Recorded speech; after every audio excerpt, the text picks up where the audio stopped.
Yeah, it was. We didn't like it at all. Like we seen it because if you know Louisville team, especially when Teddy was there, nobody like once we got the checks and the corrections from the coaches, we're standing up. We're watching Teddy.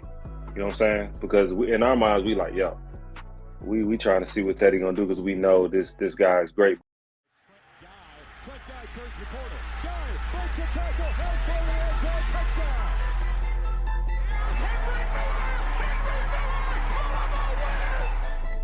Good. Hard charging, and he stays on his feet. Around Powell. How about this effort? Unbelievable run by Powell. We're on a collision course with the national championship, and the only variable is time. We are back for another episode of From the Pink Seats podcast. Where are they now? Episode 8 on the mini-series as we continue to push along closer to the start of the Louisville football season. Jacob Lane, the host of the show, joined as always by Matt McGavick, Vincent Lococo on the beaches of the southern United States, enjoying the fine taste of Bud Light, Miller Lite, Coors Light. I'm sure he's putting those back. Was out golfing today. So everybody around here gets a vacation but me. He's living his best life, man. Anyways, we are in for a great show tonight as we are joined by another former Louisville football legend, this time in Marcus Smith, who played here from 2010 to 2013. And one thing I learned about this episode, Matt, is that the internet lies. You can't trust what you read on the internet with dates and times and statistics. It's okay. It's all right. It was a great interview, and we are extremely excited to talk to Marcus, not only about his career at Louisville, as I mentioned, one of the most dominant defensive linemen in an era where we've had a lot of dominant defensive linemen, but also a guy who was a first-round pick, a very celebrated and accomplished player at Louisville from a statistical standpoint, awards, and then ultimately, had a career where some of the kind of expectations for him, he was not able to live up to those for a lot of reasons that he's going to dive into, and that's going to spark some great conversation about mental health and now the career for Marcus outside of Louisville football and outside of football in general, in that mental health space as an advocate and a mentor and a great person for people to learn from. And so we were really excited tonight to talk about that. Matt? No, I always seem like I say like, oh yeah, this was a great interview, but this probably will go down as one of my favorites just because it's always nice to talk to guys from the Sugar Bowl team and that era of Louisville football, but just having Marcus on just to talk about his own journey of self-healing, his grapplings with mental health and everything that went on that front. It was a nice refresher from, the normal discourse that we have in here. And of course we partake in that as well, but it was, of course, it was nice to hear an athlete of his stature and acclaim here locally, like be vulnerable and open up about these things. That's right, man. And you're seeing it more often now with professional athletes and people are saying, well, you make all this money and you get all this fame and all these rewards and all this. But these are still individuals and still people who have hearts and who have emotions and who deal with things and have been through things. And it's always a great perspective to hear from other people and what they're learning and how their journeys have gone. And that's exactly what you'll get here tonight. But you'll also hear a lot about the football that took place from 2010 to 2013, which were two of some of the finest years of Louisville football history. In those 2 seasons in which they won 11 and 12 games in back-to-back years. Marcus, over the course of his career, 82 tackles, 57 of them solo tackles, which is really impressive from a defensive lineman edge rusher, 32 and a half tackles for loss, and then roughly, because the internet lies, about roughly 25 sacks, maybe a little more, a little less, just depending on who's keeping count. But as I mentioned, Matt just recently in his rankings of Louisville players all time by position ranked Marcus Smith as the 5th best defensive lineman in program history. And that's saying something for somebody who, when they left Louisville, had only been playing defensive end for 4 years. And so we're going to dive into that. One of the greatest stories of a position switch that you'll ever hear. Everyone was always just trying to get Marcus to play another position, but he stuck with it. And you're going to hear some of these details behind the scenes stories that are really great to hear. From the Charlie Strong days. And we are extremely excited to share this episode with you. So thank you all so much for tuning in this offseason throughout the series of Where Are They Now? We are close to wrapping this up because the football season is just a couple of months away. We are getting closer and closer by the day, but I lived through the countdown. I know how many days are left between football season, thanks to our good friend, John Cardinal Strong, because of the countdown. So that's always great that we're getting closer. And as we get closer to the season, Matt, we've got some great content coming over the next couple of weeks as we dive into what fans can really expect from an X's and O's standpoint. I know we've talked a lot in the last couple of months, Matt, with players and really gone down memory road. Like I said, hop in that DeLorean and go back into the fine days of Louisville football. But our bread and butter on this show is X's and O's and talking about some of the nitty gritty details of football. Football nerding. We're going to be doing that over the next couple of weeks as we dive into what to expect with Jeff Brom and what is ahead for Louisville football. But tonight, it's all about Marcus Smith, and we can't thank him enough for taking time out of his schedule to talk about his football story. And so without further ado, we will jump in with Marcus Smith.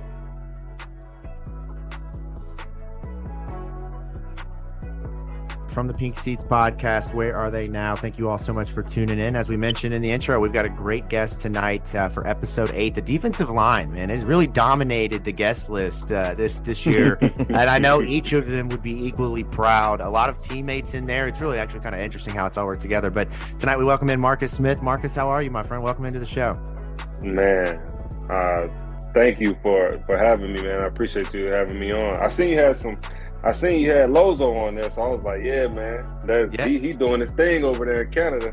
That's Gotta get the gang all together. That's right, man. Right. And it's almost, it's like the 10-year anniversary, a little bit past it, or I guess, a little bit past it of, the Sugar Bowl win. So it's fitting to have a bunch of former guys from that team on. We've talked to Jake Smith earlier before the 2022 season, and now yourself, obviously Lozo. So it's been a lot of fun, man. But let's dive right in. I want to talk to you. This is one of my favorite questions I think we've asked so far on this series. I got to ask you about the position transition that you went through, because not very many people can say, you know what, man, I played quarterback and then I played defensive end in college. I don't know. Just tell me about, first of all, I saw the stats. You seem like you kind of cold at quarterback. Like, how did that happen? And tell me about how the transition overall went to ultimately playing defensive end. Man, this is so funny. I love talking about this, especially I talk about because I own a gym here in Upper Marlboro, Maryland, and I tell guys all the time, he's like, man, you used to play quarterback, and I was like, yeah, but the next year Teddy came in. It's a little bit different. You know what I mean? I was an athlete, but I wasn't Teddy Bridgewater. But for me, that transition, what happened was I came into camp. I was a quarterback. Coach Strong gave me the promise because the only reason I came to Louisville was to play quarterback, right?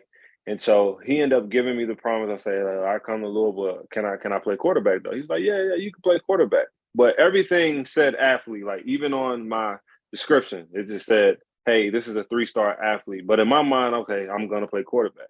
So I come in, play quarterback, threw a couple of interceptions. And we had Adam Froman, who was a starting quarterback at the time. He was actually, I think, I was probably like third string, right? And so I was always over there, not playing, and I was on the sidelines, just looking, just taking notes or whatever. And then Coach Strong taps me on the shoulder, and he's like, "What you think about playing defense?" And I looked at him, and I was like, whatever it takes to get me on the field, I'm with that, And he was like, well, would you be willing to, because we had 2-a-day practice that day. He was like, well, would you be willing to play defense like today? And I'm like, yeah, I would. I would do that. You know what I'm saying? So the second practice, I was a linebacker with a white jersey in the second practice, right? And I remember my coach was saying, like, hey, man, like, you don't have to do this. Like, you can, I feel like we still have time to develop you, and you're going to be fine, and you're going to be okay. And so I was like, no, it's okay. It's okay, coach. I think I'm cool with the decision, because to me, I felt like, I don't know why I trusted Coach Strong so much at the time, but I don't know. It just felt like he knew something that I didn't know, and he seen something that I couldn't see, right? And I remember my first day at practice, like they was telling me all the plays for the first day, right? I was doing really well. Like, I was doing extremely well. I ended up even starting the first game against Kentucky. But that transition was still very hard for me, because I had to change from a quarterback mentality to a defensive mentality, in which I didn't have at the time. Like, very soft. Like, I was just athletic, You know what I mean? I could just run around people. I could probably go get the quarterback. I could, just be athletic, go tackle people. But just the nuance of playing the position and actually learn the position, it was hard because I've never played defense before in my life. So yeah, that transition was very tough, but in the same breath, I'm glad it happened that way. And I just, in that moment, I just trusted what Coach Strong was saying and not really knowing that I would be good at it. And what was it like that first year to basically have to learn two different schemes? You get to Louisville, obviously you think you're going to play quarterback. You start to learn the ins and outs of the offense. And then halfway through the offseason, you start to like take reps at like defensive end and defense and be on the defensive line and have to learn the ins and outs of that scheme. Like, what was that whole process like of having to learn two different systems essentially? You better have loved football. That's got to be the answer, man. Yeah, it was tough. Actually, offense is a lot harder. Let me say that, because what you have to learn being a quarterback of the offense. I mean, me being on the offense helped me a lot on defense, right? Because I knew what the quarterback reads were. I just knew like what the tendencies were, even with the offensive lineman, right? It just helped me out a lot being on the defensive side of the ball.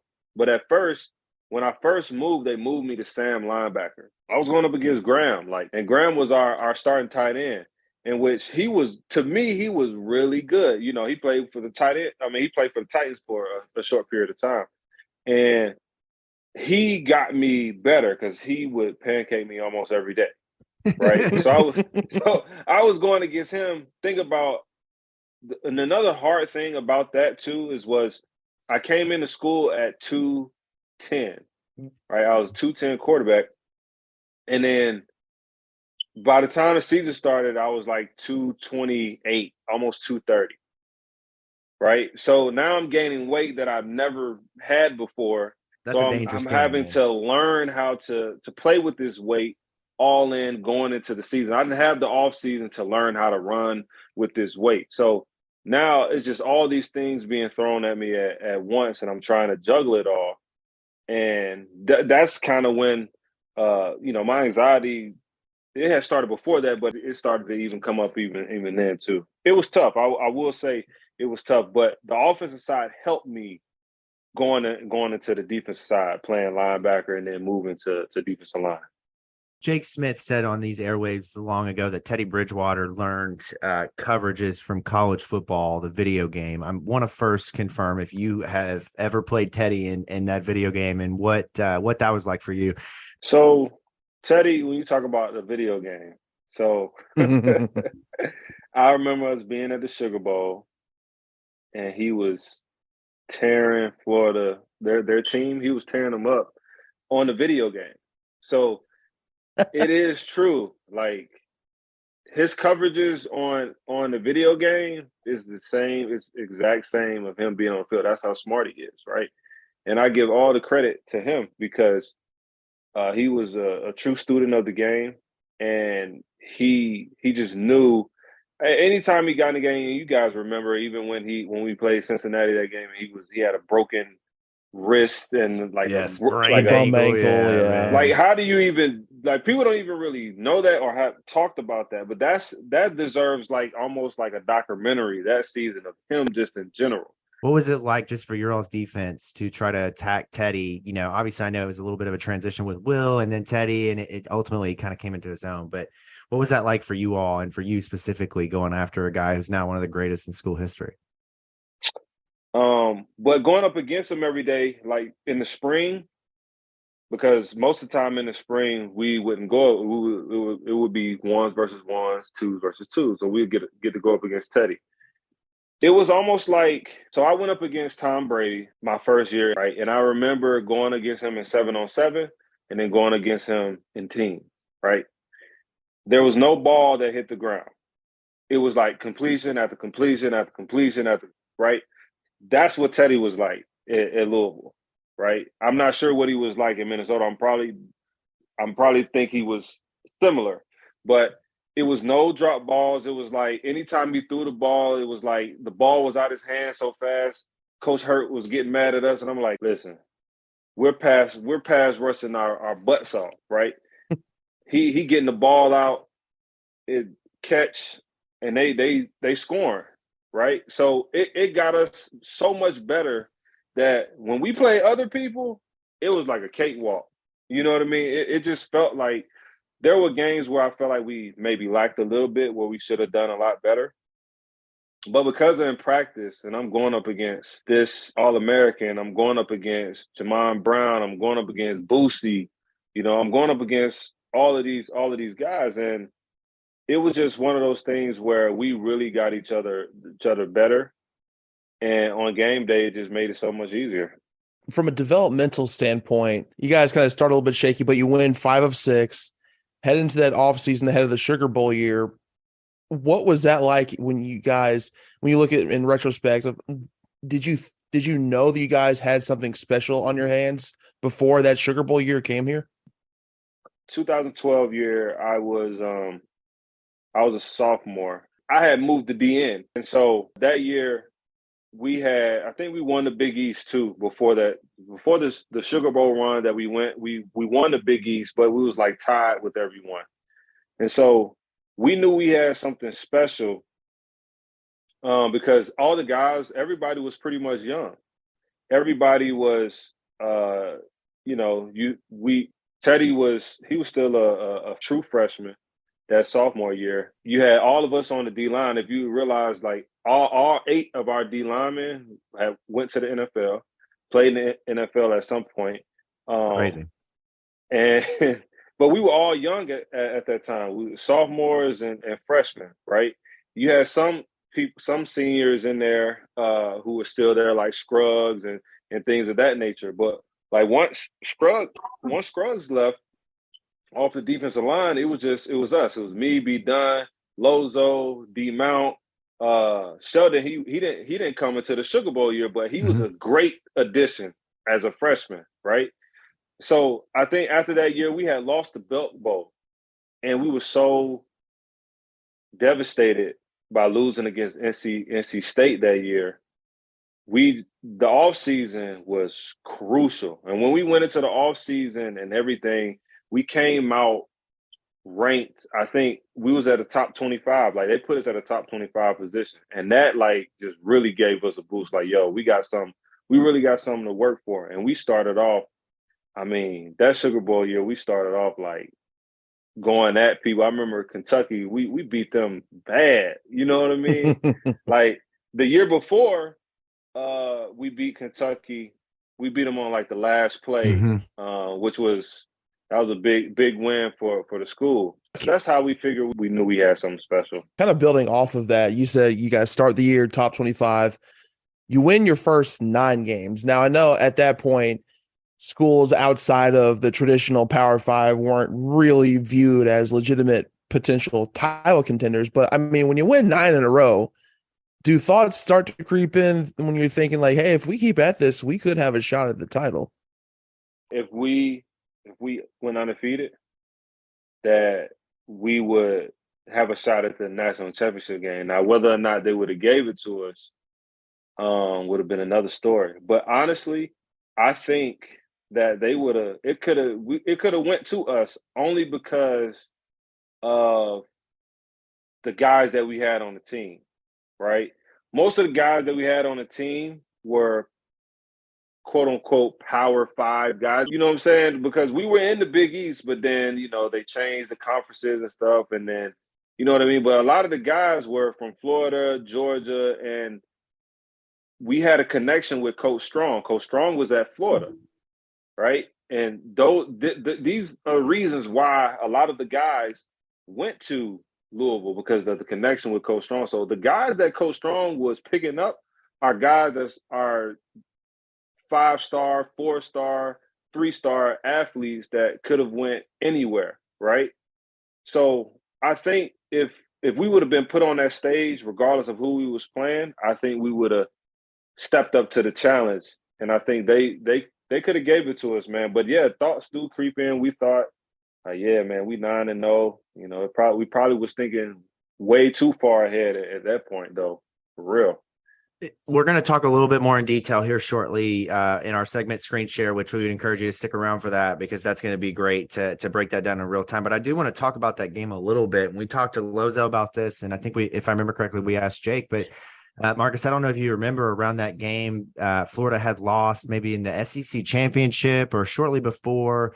And started to kind of play this game of, we know we're better than them. This game doesn't really matter, blah, blah, blah. A lot of talk around that game. And it was everyone really just kind of assumed that it was Florida that was going to win. I think Kirk Herbstreit was the only one on the actual crew that day that picked Louisville to win. But did you guys tell me how Coach Strong motivated you all for that? Obviously, he has all the motivation in the world going up against Florida and Will Muschamp, who had no business being the head coach there. But just talk a little bit about what that looked like for you all, to motivate your all's team to be able to go up and play against a team that was viewed as being, one of the best in the country at the time. Man, I'm getting goosebumps just thinking about it, man. Wait till we pull the highlights up, man, because you get a sack pretty early on. You're out there blocking for y'all Terrell, taking man. me back down memory lane, man. Woo. Hey, that's what this is all about, man. Right here. I'll never forget the coaches, the defensive coaches in the meeting room, and they called the leaders up there, and I think they called me up there first. I was coming out of class, and I think during class was when it came out that we were going to be playing Florida in the Sugar Bowl. I remember being in the training room, everybody's like, yeah, we're playing Florida. So I go upstairs, there are, the coaches, they are already watching film on Florida. They probably was watching film on them before the verdict even came out, right? So we go in there, I think it was me and B Dunn, and I'm in there, and Coach Strong, he's watching film. He said, you see this? He's like, y'all better strap. He was like, y'all better strap y'all helmets. It's time to go, right? And then I remember after that, having that conversation with him, I'm like, yeah, man, it's time. We ready. I think we're built for this. And we go into the team meeting room, and then you got the defensive whole meeting, right? And the energy in that room that day, it's something that I really can't explain because you had Coach Strong, because he's a defensive coach. You had Coach Hurt, and then you had Vance Bedford, and you had Coach BJ, right, linebackers coach. So the thought process in that room was, hey, we're going to control what we can control, and we're going to win today. So I remember, we had padded practices every day. We was banging every day, literally, getting ready for this game. Even when we got down to New Orleans, when we got down to New Orleans, we were still in pads and we were still banging. And I remember that just got us so motivated and focused and ready, especially as a defense, to go up against the number 3 team in the nation, which is arguably a national championship team, right? The team that's left out, right? Mm-hmm. They were so hot, and to me, it's okay, well, we've accepted the challenge. And leading up to that game, man, it almost got to the point where we were so tired of hitting each other. Yeah. It was no, it's time. And I do got to ask one thing. Obviously, you walk into the stadium, it's packed full of people, the energy is high, but it's all about setting the tone. First play, Jeff Driscoll dumps a small pass. It gets tipped. T. Floyd picks it off. What was the energy of the team when you get a pick six right out of the gate? Well, it was almost like it was written that way because Coach Bedford called a blitz. He called a blitz with James Burgess, right? They rolled out into the blitz, right? And the way that it was coming, I was coming around the backside, and he threw the ball, and it was almost like T. Floyd was ready for what he was doing, and I guess he didn't get enough on it, missed it a little bit. T. Floyd being in the right spot, but after that, man, it was almost like some juice. It was almost like something had came over us. It's that's what we needed because we was already hyped for the game. They come out. I remember they come out in like at first we all running out.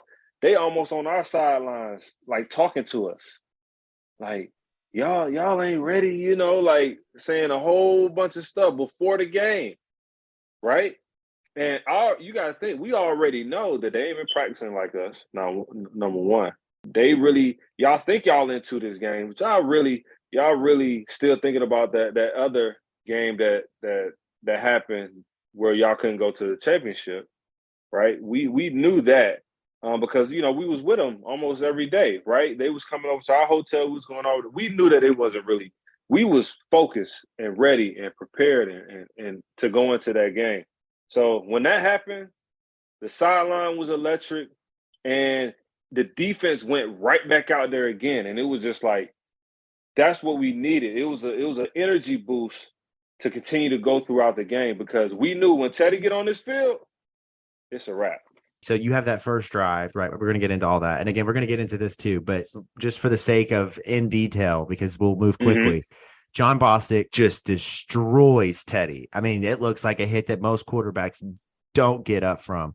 What is, for me, I didn't play football. See, I would have probably been a problem, but I would have had a lot of aggression after that. That would have made me very angry. Did that light you all like a fire even more for you all to keep going and even further motivation? Yeah, it was. We didn't like it at all. Like we've seen it because everybody. If Louisville team, especially when Teddy was there, nobody like once we got the checks and the corrections from the coaches, we're standing up. We're watching Teddy. You know what I'm saying? Because in our minds, we like, yo, we trying to see what Teddy gonna do because we know this guy is great. But when that happened, we were standing up. And we was like, oh nah, this what's going on? We like, nah, bro. And then the way it happened, he got a flag, but he thought, I don't know what he thought. I think it made Teddy mad too, though. And Teddy was like, oh, okay, yeah. Let's go. I'll never forget watching it live and seeing him get up after that. He had that mean mug on his face. Like you could tell his helmet came off. It seemed like after that, he started slicing and dicing them every time, you know what I'm saying? But you got to think about what Teddy is thinking about right now, right? Because you got to know, like when you get in the game plan, things change in the game plan, right? And so even with that, if you notice throughout the game, he started getting the ball out a little bit faster, right? Started to make checks and make different reads to offset the defense because that's what NFL ready quarterbacks do. When we talk about adding stuff like that, that's what he does. He makes those checks, and once we got on the field, it was like we wanted to inflict pain on the offense because we knew that they couldn't hold us. They really couldn't. Honestly, I felt like we could have beat them even worse than we did.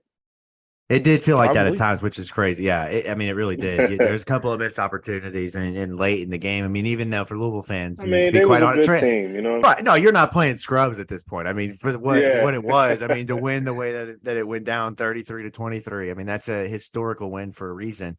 So let's fast forward a little bit, right? So at this point, you're playing defensive end, defensive line for about 2.5 years.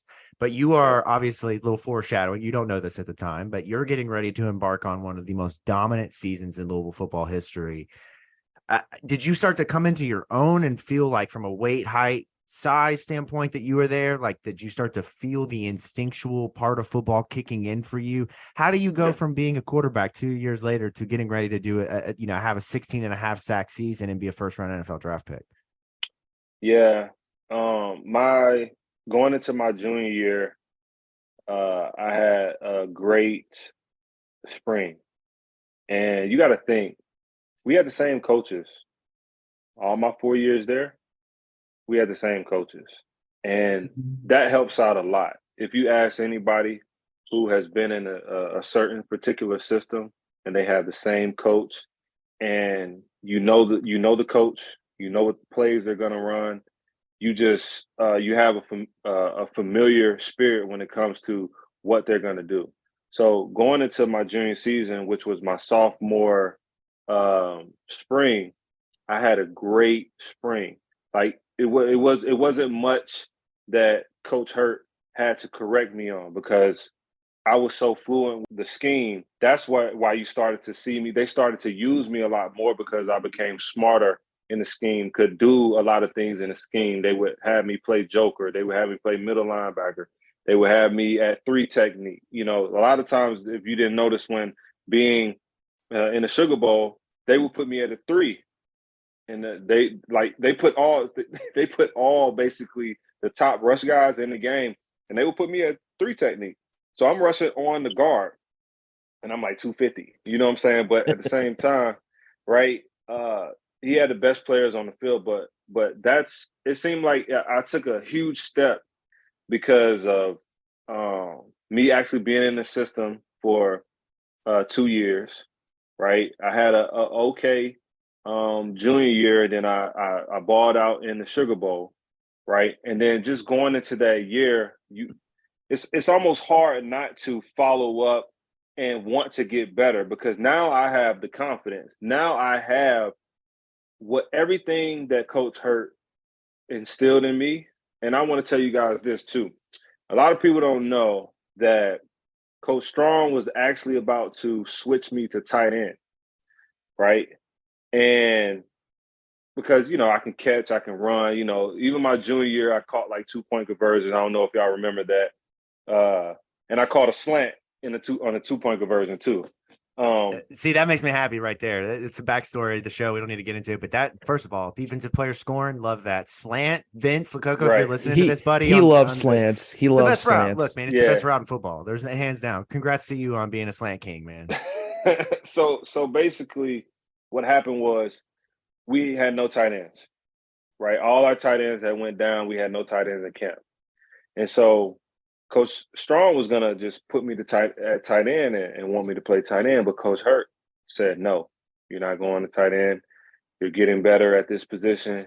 I don't want it to stop your growth in this position, and you got to tell Coach Strong no." And I'm like, I got to tell the head man no. I can't. Right. Like, you know what I'm saying? You tell him no. Yeah, I don't want to not feel like a team player. You know what I'm saying? But he sat me down and was like, "Look, I need you to understand that." And this was going into my junior year, actually. This was going into my junior. He said, "You're going to make a lot of money playing this position. I need you to stick with it, please."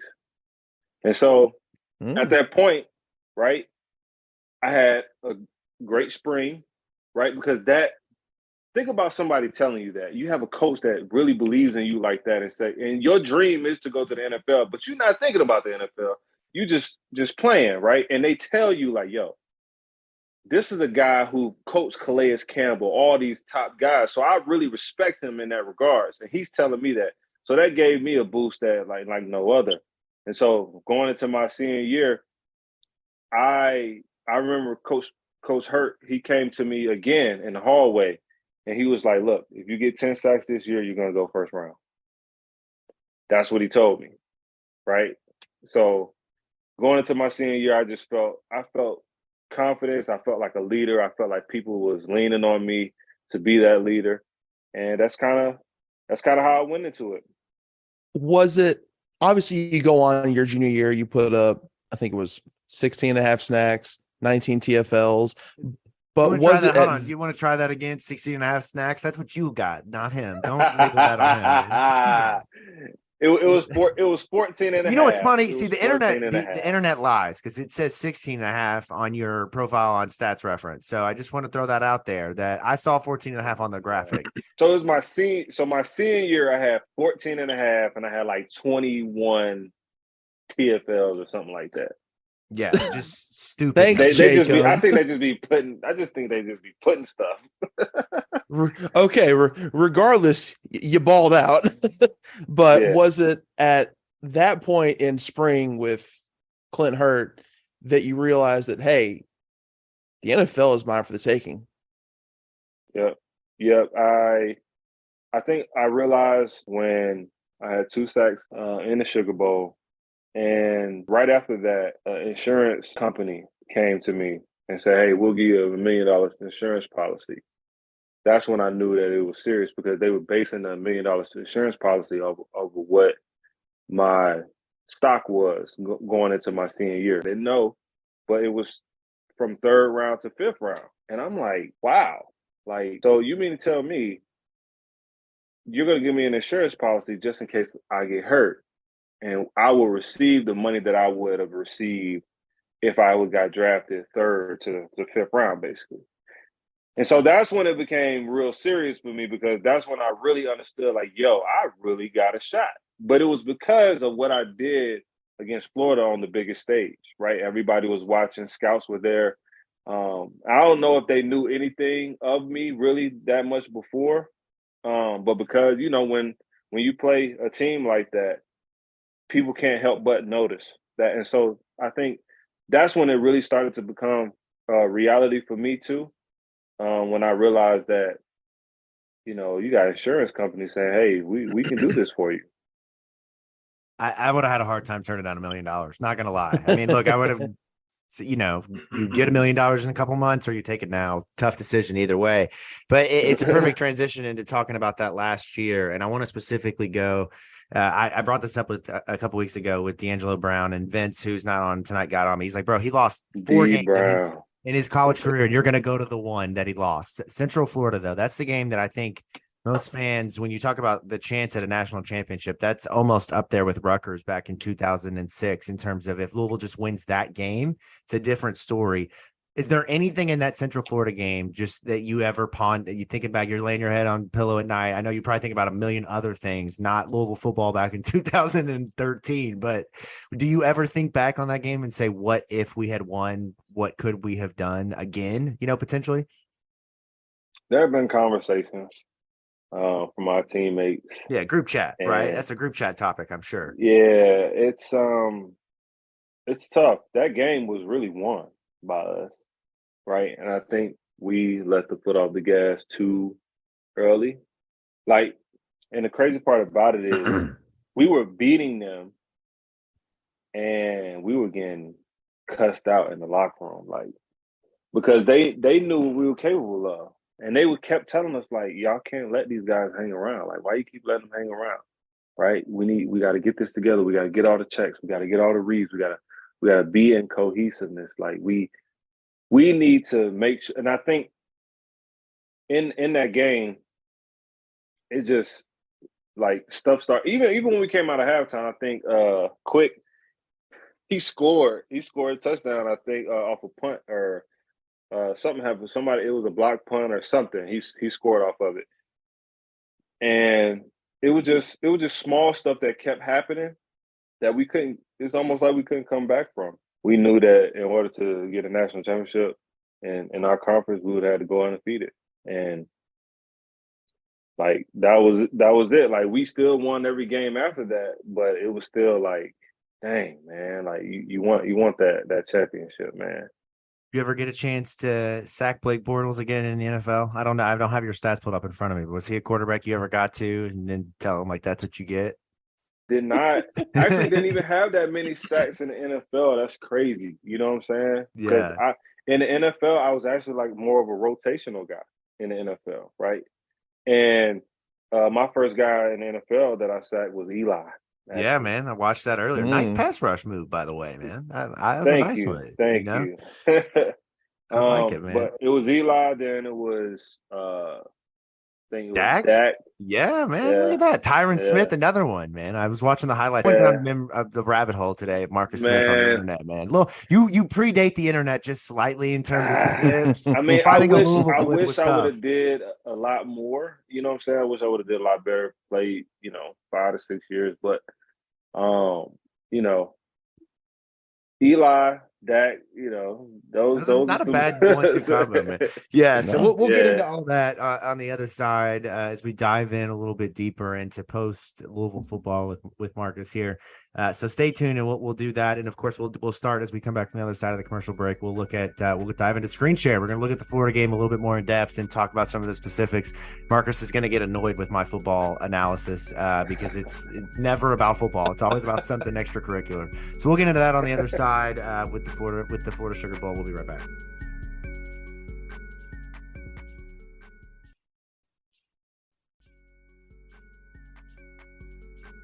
We're back on the other side from the Pink Seats podcast. Where are they now? Jacob Lane, Matt McGavick, no Vincent Lococo tonight, but we're joined by Marcus Smith, former Louisville football defensive end, 2010 to 2013, and we are getting ready to watch what is one of the biggest wins in Louisville football history. It is a night I will never forget in my life. Where I was, the rule was that every time Louisville scored, you had to take a shot, and it was Crown Royal we were drinking, and we didn't expect Louisville to score that many times. Let me just tell you that. So by the end of the night, I was in a good spot. Everybody has a story like that, though. But tonight on Screen Share, as we do each episode, we're going to dive into this and break this down in real time with somebody who was there and experienced this. So, Marcus, man, this is all about you giving us some of the backstory, and we'll dive into it now. No sound as usual, but great to see Stuart Scott here at the beginning of the clip, and then talk about RIP to a GOAT, now Muhammad Ali. And here it is, the play we talked about. Marcus is somehow like gone on the screen there, if you noticed that. But the pick by Terrell Floyd. Give me your action of this right here. You're ready to hit somebody, I could tell. Yeah, look at that. Oh, yeah, I'm ready. Yeah. Yep. I'm actually coming around the top.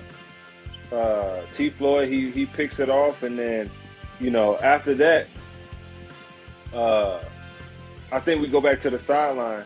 But that play really sparked everything that you see right here. You know what I'm saying? Mm-hmm. And I think he completed that. I was about to say, was that a complete pass? He completed that ball.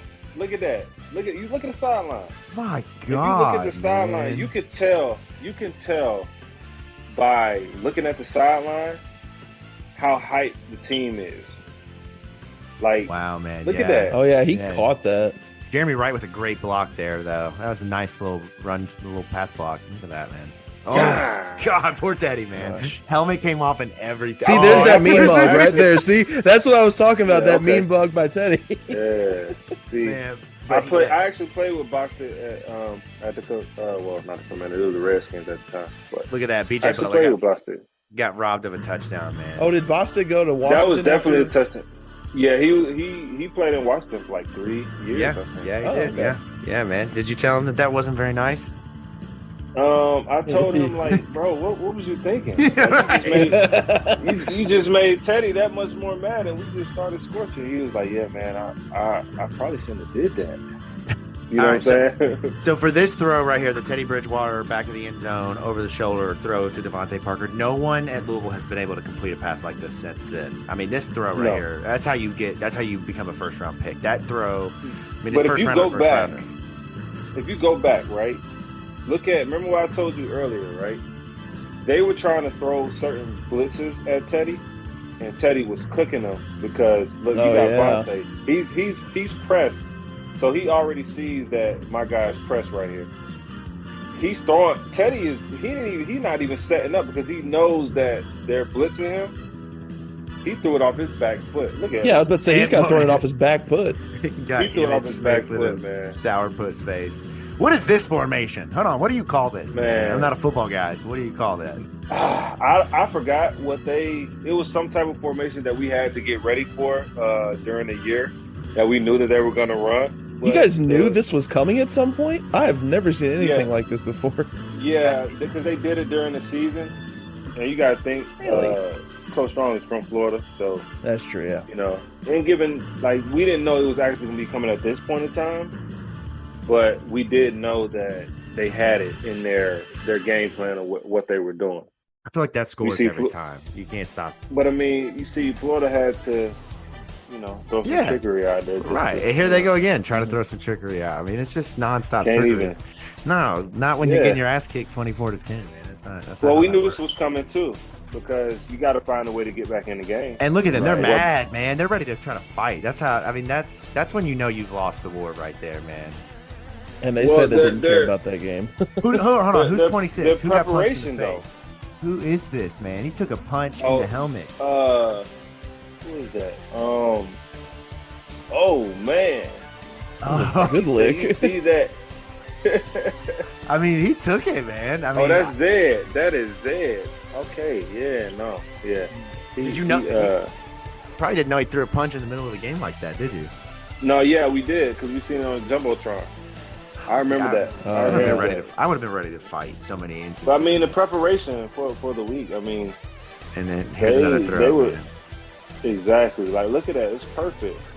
The DC. The thing with this coverage is the corner. I mean, he was getting tossed around, turned around, looked like he's. I played with that corner at the Eagles. He actually got a Super Bowl with the Eagles. That's Jalen Watson. That shows you, man. That just shows you. And I tell you what, I mean, Devontae Parker gets all the love from a pass catching standpoint during that era, but Damian Copeland was the truth too. Don't forget about Kai, man. Kai was a dog. You know what I'm saying? Yeah. Honey mustard and ketchup. I remember that. Yeah, you can't forget about those guys. You know what I'm saying? And if Michael Lee wasn't hurt, he was a you know. Yeah, what could have been? Was really good. The number of guys. I mean, it's just you could go on and on and on. But this right here is Andrew Johnson interception early in the fourth quarter, and I was.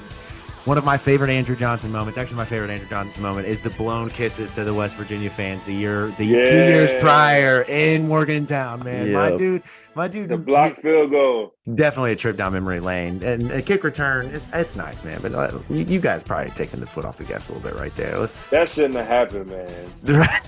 That's what you're thinking about when you get back and it's time to hit tin roof. That's what y'all were thinking about, man. Let's be honest. I mean, we knew that they were good, you know what I'm saying? But like, oh yeah, this is that. There it is, man. There it is. Let's go. The thing it's the same guy that was talking all that mess before the game too. You know, can we wind that back? Let's wind that back. That tackle, was he the one that was talking all that good stuff? Yeah, right here. Yeah. No, let's go back one more. I forgot his name. 2-point conversion, so they don't count your sack as an official sack. No, they didn't. I counted as 2 sacks this game, but hey, you know. Okay, so first off, break it down 2-hand, like right in his face mask. I mean, it's not a face mask, though. It's not a hand to the face. It's called on. He got off so fast, and you got to understand, like as a tackle, when you have a fast guy and you get off the ball fast enough, you can, because I'm not stronger than him, but because he's off balance, I just pushed him where he wanted to go. And a lot of times when the tackle isn't square and their butt is faced to the sideline, they're not, stable. So me getting off the ball, got off the ball real fast. He's actually trying to recover his steps because I got off the ball so fast. And so I would just put my hands on him as he's trying to recover, and he doesn't have any power from there. So that's why it looked like that. It looked like I was strong as I don't know what, but it's really just me using my body to his. You know what I'm saying? See, it's all about leverage. That's right, man. Leverage. That's right. That's all it's about. That's going to wrap up Screen Share here. A great trip down memory lane, as we mentioned, Louisville and Florida, the Sugar Bowl back in 2013. Let's finish with post-Louisville life. You get into the NFL draft. What were your expectations? I mean, I know you had said you kind of thought there was trending towards first round, but take me back through the combine, through pro day, through workouts. How are you feeling about kind of where you were going to end up? Oh, man. I didn't know. I didn't know at first. I always felt like I was a first-round talent. I didn't know what to expect from the NFL, but I knew that if I had the opportunity, because of the conference I played in, I knew that they wanted to see me more. They're going to want to see me perform and things of that nature because they want to see me go up against the best of the best, right? And quote unquote, people were saying like, y'all weren't really going up against anybody, right? So I got a call and I was elected at the Senior Bowl. So that was the first place that I actually got to show my talents, right? And I didn't play D-line. They had me playing Sam linebacker the whole time, right? So I rarely got to rush at all. Like I would go down there and we would rush. I would be with the linebackers going up against running backs, but then they would let me go down there and rush. So I would go down there and rush for a couple plays and now I have to go back. But I played Sam that whole game. And my stock went up because of that practice, because they seen like, oh man, this kid can, if we need him to play Sam, which that's what they see me as, like in the league, then cool. Like we can play Sam. So I left there very high, very, feeling good about what they were saying, the feedback that I got. So like, okay, my next step is the combines. And I was out in Arizona training at Exos. So I knew that was my next step. So I would have needed to go to the combine, do really well, run well, And then me running well, I felt like I could at least, solidify my spot, possibly, right? So I ended up going there, combine, ran a 4.6, I was happy about that. I didn't run again after that either. You run that, you're like, yep, not tempting it. No, I ran it. I ran the combine, didn't run again at pro day. I just did all of it. So smart man. So obviously we know eventually that leads to you getting picked first round by the Eagles. But at one point, did you know that like the Eagles were going to be the ones to pick you? And what other teams were kind of, in the mix for potentially selecting you, like setting up pre-draft meetings with you, that whole spiel? Yeah, so I met with a lot of teams at the Senior Bowl, and then I met with a lot of teams at the Combine. But the Eagles actually was a team that I got to meet with during the meeting process. It was a team that flew me in that I actually got to meet with there, met with Chip Kelly, met with the linebackers coach. And, I felt like I won them over for sure. Now, I found out later when I did, well, I'll tell you that later. That's about when I got drafted. But no, that process going into it, I definitely did meet with the Eagles. I met with all like the NFC East team. I met with the Redskins too, because obviously the Commanders. Got to be Because politically correct on this show. Thank you for clarifying. right. Thank you. The Eagles were at 20. Well, they I guess I don't want to say drafted back, but they went back into the draft, right? And then that's why they got me. They pushed back. The Redskins were the Commanders now, the Eagles, the Titans. All of these teams were 3-4 teams. So those were the more so of the teams of my body type were looking at me, right? Mm-hmm. And so what happened in the draft was I was actually slated to go second round. That's why I didn't get it. That's why I didn't get invited to the draft. Because people ask me all the time, like, why didn't you go to the draft? I was like, I didn't get invited, They didn't want me in the green room. Invited. Really, because nobody seen, except for me, not even my agent, nobody really seen that, hey, I'm going first round. I'm the only one that really was saying, like, yeah, I'm going first round. I don't know how, but I'm going. And that day, the draft, it was like all the defensive ends, pass rushers, everybody was going off the board. So, I was the 5th or 6th pass rusher on everybody's board. So when you have the first 5 go off the board, I just move up. So that's what happened. You know what I'm saying? Jadeveon went. You got Khalil Mack, Ryan That Shazier. was the Khalil Mack draft, yeah. D Ford. I came literally after D Ford.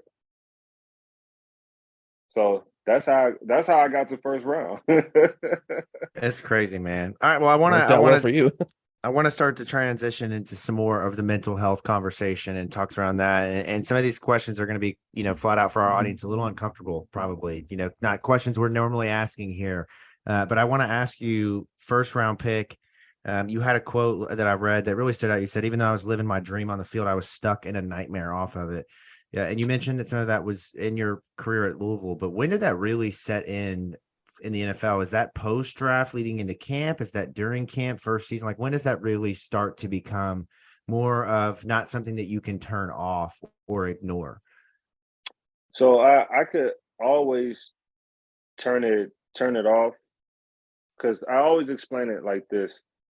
As a young person, when you are rolling out of bed and you're going to play sports and stuff, you don't have to stretch as much. You don't have to do all the things. You can just go run and go play and nothing really happens. But as you get older, you have to stretch. You have to take care of your body. So that's the same with your mental health. So over time, I was able to just muscle through a lot of the stuff that I was dealing with. So even at Louisville, it would be times where I wasn't eating or sleeping or things of that nature, but it really didn't affect me as much because I was still young. I could still play on an empty stomach. I could still play without much sleep, right? But over time, that wears on you. And so this same process, I would go through the same thing when I got to the league, right? And so now, on top of me being in the league and playing in the NFL, a dream that was something that I always dreamed of, now I have added pressures. Now you got family. Now you have the fans. Now you have the coaches. And on top of you having to perform to continue your career, right? So there are a lot of expectations, right? And I didn't necessarily know how to deal with that because I was the first one in my family to ever make it that far. And so I didn't realize how tough it was going to be at first. And so that's when it really started to play into, or it started to come into effect that first camp. But I just did what I normally did. I just kept going and just kept pushing through, not realizing I was making it worse. Did the pressure and the expectations of being a first round pick kind of play into that, especially to the fact that when you were picked, there were a lot of fans that, like you said earlier, didn't expect you to be a first round pick. Did that kind of play into that as well? And especially in Philadelphia, you know what I mean? Like that their fan base is known for being a little more They hated me. aggressive, you know? Yeah, right.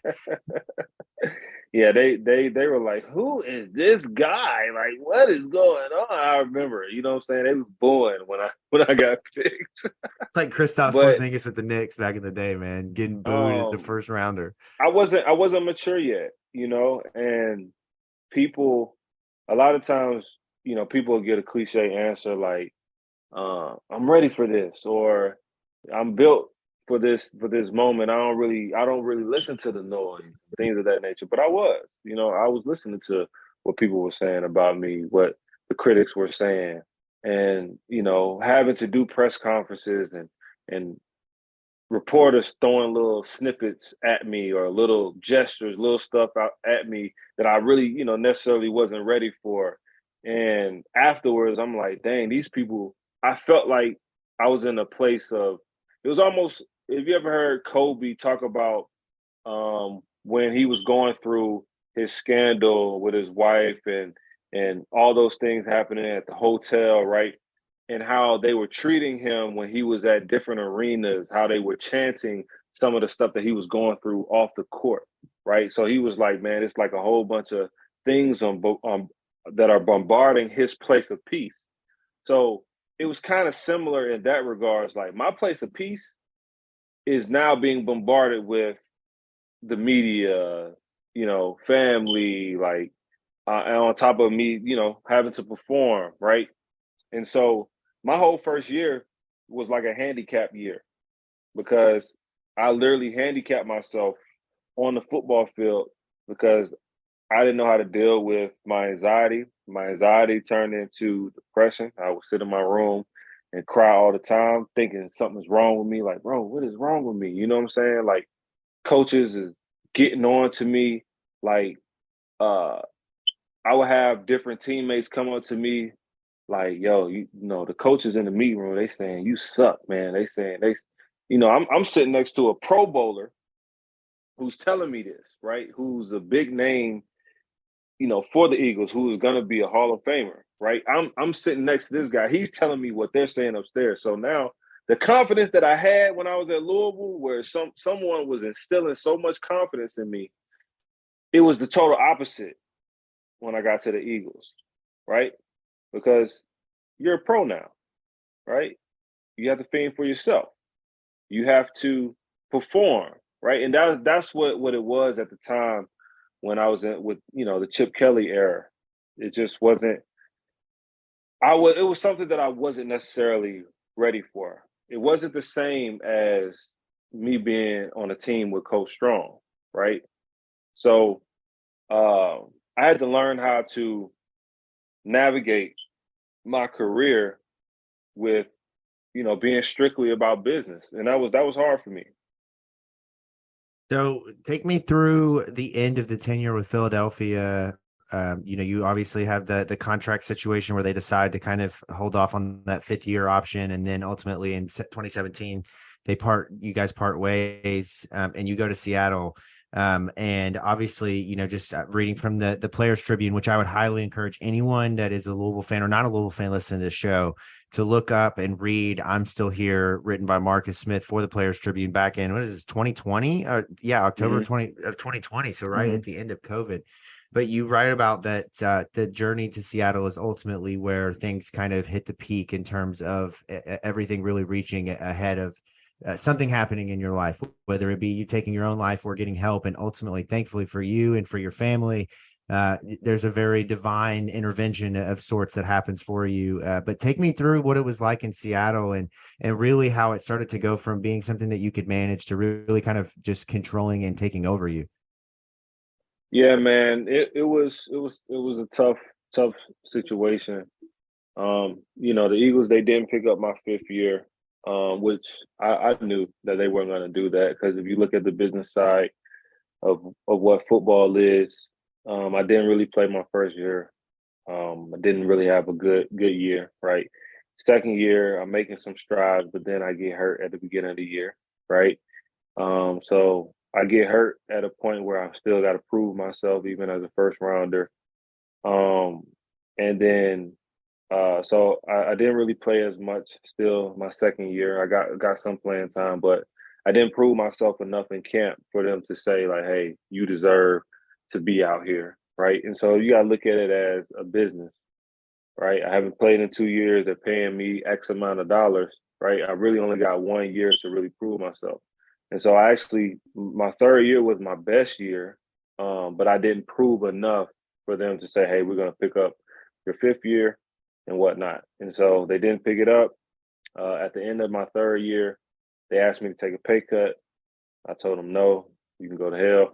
Attaboy, man. Love that. Good man. I said, no, you can go to hell. So I had planned on, I wanted to go back with Coach Hurt, right? And I knew that if I got cut, I would be able to pick where I wanted to go. You know what I'm saying? But if I would have took the pay cut, they could have traded me somewhere, and, it would have been maybe a place that I didn't want to go, right?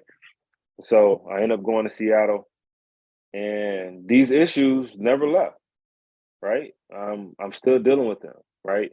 I ended up playing my 4th year in Seattle, had a good year. I actually came back. I'm with my old coach. I'm back to doing what I'm doing. Like, I didn't have the sacks that I had in college, but I'm getting there. Like, I'm starting to build my career back, right? But there's something that's still tugging on me, right? This is anxiety, depression. This thing is still tugging on me that I still haven't addressed, still haven't went to a therapist and things of that nature. And so going into my 5th year, I signed a $2.7 million deal. A 1-year deal, basically saying, hey, you do well, you prove us that you could do well, like how you did last year, we'll extend you, right? And so after that, I started dealing with the same thing during camp.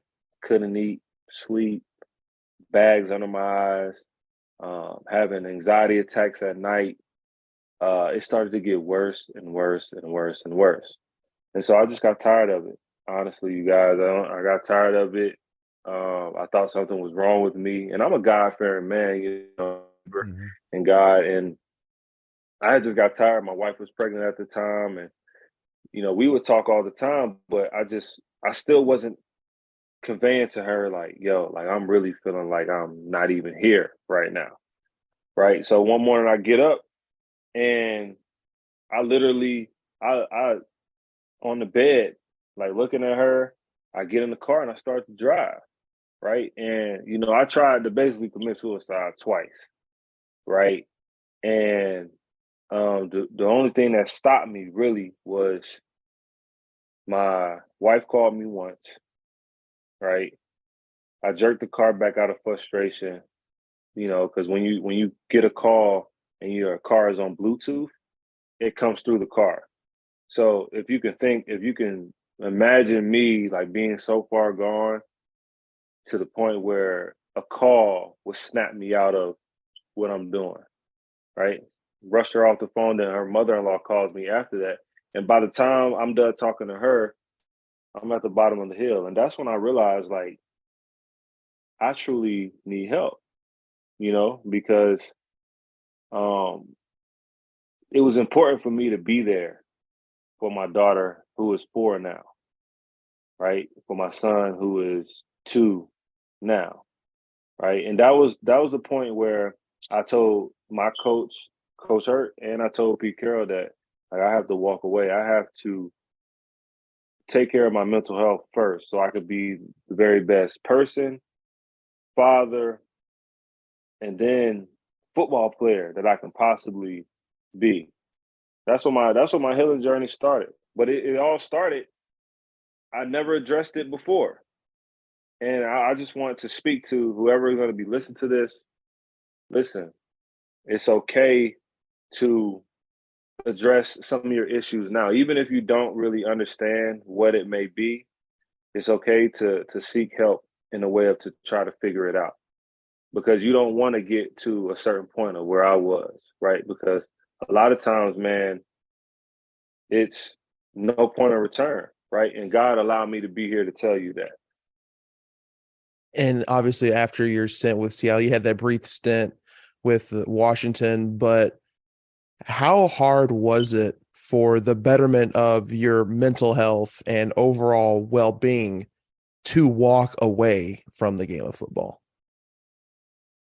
It was hard because I'm walking away from millions of dollars, walking away from a game that I love. But at that point, I was just so fed up with what I was dealing with. I remember going into my afterwards, I felt so relieved. Like, my heart was like, it felt like weight was lifted. And I remember crying, like, for a very long time. And I couldn't understand why, like, it was like me draining like a whole bunch of fluid out of me. It felt really good. I went and got some wings too. I was like, Hey, man, you know what I'm screw saying? anything up, bro. I know I how it was goes. just, I went and got some wings. I'm like, yo, this feels amazing. I went to therapy because they put me with a therapist in Seattle, and it was refreshing to actually just take care of me. You know what I'm saying? Because I had been worrying about other people. I had to really evaluate, okay, what am I really doing this for? Right. And that time where I actually went home, I was able to see my wife. I was able to see my daughter born. And actually after that, I don't know if people really know, but after that, I went back to training. Right. Because now there is a process that I have to find out for myself. Right.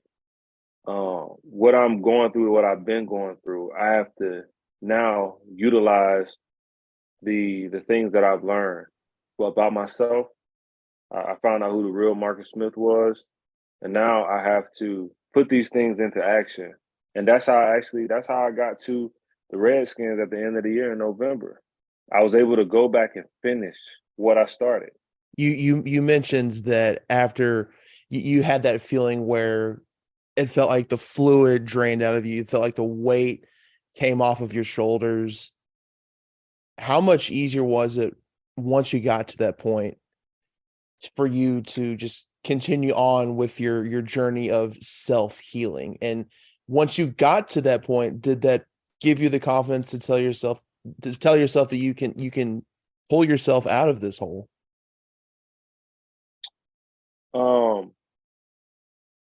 In therapy, I was blaming football a lot of the time at first.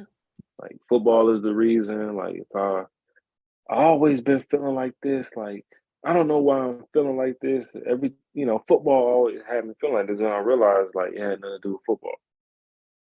I realized that my first anxiety attack was when I was 8 years old. And I was like, wow, I've been dealing with this my whole entire life, and I never said anything. So think about that, being from 8 years old, masking everything that you've seen, that you did thinking it's a part of you. You know what I'm saying? You just like, it's just a part. You just going throughout your day, but not realizing like this is something that eventually I got diagnosed with this. Like I had to go to an actual mental health facility when I was done playing. I got diagnosed with anxiety and depression disorder, PTSD disorder from the things that I've seen, over my lifetime. And so I knew once I actually started to unpack that, I knew the healing process, because I'm still healing today, y'all. I really am. I'm still figuring out myself today. You know that healing is a journey, is not something that you just get over in one day, right? So, but I knew that the healing process would be tough, but it would be easier for me to go through talking to someone who's unbiased, who doesn't know me from a campaign, and I could just go through like my everyday stuff, right? Like right now, like it's hard to stay on a schedule, right? Because I'm speaking, I'm doing all these things. God has blessed me with all these things, but it's still overwhelming, right? So if I go talk to someone about it, right, how can I bring myself back down to Zen and get out of this anxiety stuck state, right? It's tough, right? But because I have somebody to go to, it makes it easy for me to go to through that tough process. Well, that is a great segue into the last bit of the show here. And normally we would end with rapid fire and we would talk about your favorite spots to eat, the quarterback that you enjoyed hitting the most. But in true sake of talking about what's important, I want to talk about the Circle of M. That is your nonprofit organization that you have founded and run now and spend a lot of your time investing into the lives of others. And the website, I love what you all have here, is the mission is to break the negative mental health stigma and unmask the feelings that cause anxiety and depression. So for the next couple of minutes, as we wrap up the show, Marcus, just tell us, what you're doing with this organization and how you are taking your experience and sharing it across the United States and across, the world. Well, man, it's important. We're partnered up with NAMI, which is #1 mental health organization. I'm an ambassador for them. So I go to different conferences and I speak about mental health and life. I am a life coach now. So I do life coaching through my nonprofit. And we also are working on a mentorship program that will help athletes, not only athletes, but people with, their everyday life and how to structure, some of the things that they're dealing with. That's why we say anxiety, depression, because a lot of times anxiety, depression is mirrored, but at the same time, the feelings that cause that, you don't know that, right? Or you know those feelings, right? And so that's why we do a lot of awareness. That's why we have a podcast just like you guys, because we're trying to bring so much awareness through maybe some of the things that we're talking about. You can actually start to put a name to what you may be feeling. And then that will help you along, maybe make you think like, hey, maybe I should go talk to someone, or maybe I should express some of the things that I'm feeling to someone else. So that's all that we're doing. We're bringing awareness, but then we try to, with people who is already doing it in the space that have the solutions where, hey, if you need help, or if you you say something to us, we can point you in the right direction to send you to the right people to get you the help that you solely desire. Fantastic work. thecircleofm.com if you want to learn more about what Marcus is doing. And as he mentioned, the podcast and some of the video series are on the site, on YouTube, anywhere that you find your shows from. The Circle of M with Marcus Smith. It's really cool to see, man. And as we kind of set out to prepare for this show this offseason, one of the things that we really talked about was not only, of course, great football stories, but what folks who played for Louisville are doing now off the field and how important that is in the grand scheme of things. And so we can't thank you enough for coming on and sharing with us, man. I would encourage everyone here, if you're not following Marcus on social media, make sure that you do that. Follow the Circle. Follow your boy. That's right, man. And hopefully we'll get you back up here for Louisville, for a Louisville game soon. We got the 10th best head coach in the country now, man. We're back, apparently, is what they say. Yeah. We are back, man. We are back. Exciting times, back to winning like Louisville did when you were playing and wearing the red and black. So Marcus Smith, ladies and gentlemen, like I said, make sure you follow him on social. Thank you so much for joining us, Marcus. We'll catch up with you soon, brother. All right. Thank you, brothers. Thank Marcus enough for jumping on with us again on From the Pink Seats podcast. Where are they now? Be sure to subscribe to the show anywhere that you download your podcast from. We're anywhere. That's a dangerous thing, but we are anywhere and everywhere that you listen to your shows, including YouTube. Subscribe at the State of Louisville, where you not only will find new episodes of each of the State of Louisville Podcast Network shows, but also L&M Eats, including the most recent episode when they went out to Parlor. So thank you guys again for tuning in. We will catch you here in the next couple of weeks. No show next week with the 4th of July. But we will be back the following couple of weeks to, as I mentioned, dive into Jeff Fromm and the offense with some Purdue experts and talk about what Louisville fans can expect. And then before you know it, we will be previewing the 2023 Louisville football season. Until then, we will see you next time. Go Cards.